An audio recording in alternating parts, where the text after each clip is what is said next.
அதனால சுக்கிர திசையிலையும் திருமணம் நடக்கிறதுக்கு வாய்ப்பு இல்லை. அப்ப இந்த ஜாதகத்தை நம்ம பயிற்சியில நம்ம பார்க்கும்போது ஒரு 2 நிமிஷத்துல சொல்லிடலாம்ல, இவருக்கு திருமணம் நடக்காது அப்படின்னு ஒரே வார்த்தையில் சொல்லிட்டு போயிடலாம்ல. சரி, அதே போல இவருக்கு உடன் பிறந்தவர்கள் எத்தனை பேரு அப்படின்னு நம்ம சொல்றோம். லக்னத்துக்கு 11ஆம் அதிபதி 11க்கு மறையக்கூடாது, லக்னத்துக்கு மறையக்கூடாது. இங்க பாருங்க, லக்னத்துக்கு 12க்கு போயிடுச்சு அந்த சுக்கிரன். அப்ப மூத்தவர் இல்லை அப்படின்னு சொல்லலாம்ல. சரி, இளையவர் இருக்காரா அப்படின்னு பார்த்தா 3ஆம் அதிபதி சனி பகவான், அதுவும் போய் லக்னத்துக்கு 12 போச்சு. அப்போ அவரு கூட பிறந்தவர்கள் யாரும் இல்லை, அவர் ஒருத்தர் தான் அப்படின்னு நம்ம சொல்லலாம்ல. சரி, அவர் என்ன படிச்சிருப்பாரு?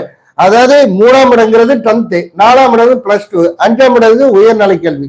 5ஆம் இடத்தை எத்தனை கிரகம் பாக்குதுன்னு பாருங்க, செவ்வாய் 1தான் பாக்குது. அப்போ அவர் ஒரு டிகிரி தான் வாங்கியிருப்பாரு அப்படின்னு சொல்லலாம்ல. இப்படித்தான் நான் எளிமையா பலன்னு நான் எடுக்கிறேன், பலன் சொல்லித்தரேன். சரி, இன்னொரு ஜாதகம் அதே போல திருமணம் இல்லாத ஜாதகம், அது